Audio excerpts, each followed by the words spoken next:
What happens when the punishment doesn't fit the crime? Like the mom whose babysitter gave her baby a dose of medicine and then she came home and dosed her baby and then the baby died and then the mom was sent to prison for manslaughter. Like, how is that fair? I was in jail when this mom came in and she was flabbergasted, mascara running down her face from crying because she had been trying to get her 13-year-old daughter under control for so long. And her 13-year-old was just doing her own thing. She was skipping school. She was cussing her mom out, cussing her brothers and sisters out. She was just uncontrollable. And the mom had done everything from call the law to try to get her in treatment. She'd done it all. The girl wouldn't go to school. And that mom was in jail that day for truancy because she hadn't made her daughter go to school. There's a guy right now who is in prison. He's been in solitary confinement for 4 years. The maximum that you can serve in lockup in the state of South Carolina is 14 days.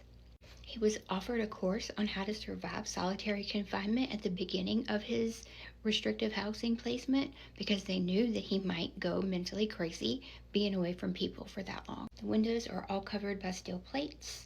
Beds have been removed. He's only allowed to send 2 letters out a month, and they both have to be under 1 ounce. He cannot contact his lawyer. His lawyer can contact him, but he cannot contact his lawyer.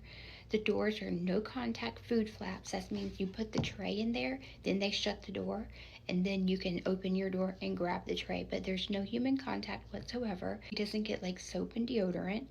He doesn't get any shampoo. He's not allowed to clean his cell, no cleaning supplies.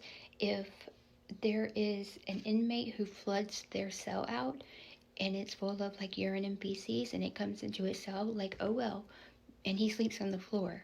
But he's not allowed to have a mop. He's not allowed to clean at all. The showers where they go to never ever get cleaned because they don't want inmates down there, and the officers sure aren't going to do it. He gets 2 pairs of boxers, 2 pairs of socks a year. No t-shirts, no thermals. Policy mandates that they should be allowed to have those, but at the prison where he's at, they've adopted their own special policy called the Perry Specific Procedure. And it's just a made-up policy that they just, anything they want to do, they just throw it under that umbrella term. The worst part of being in solitary for so long is the not knowing. Not knowing why I am being kept in solitary, not knowing what for, or for how long. It just goes on and on and on. And I try to scratch out some meaning to this meaningless life that I'm forced to live and stay positive, but there seems to be no end in sight.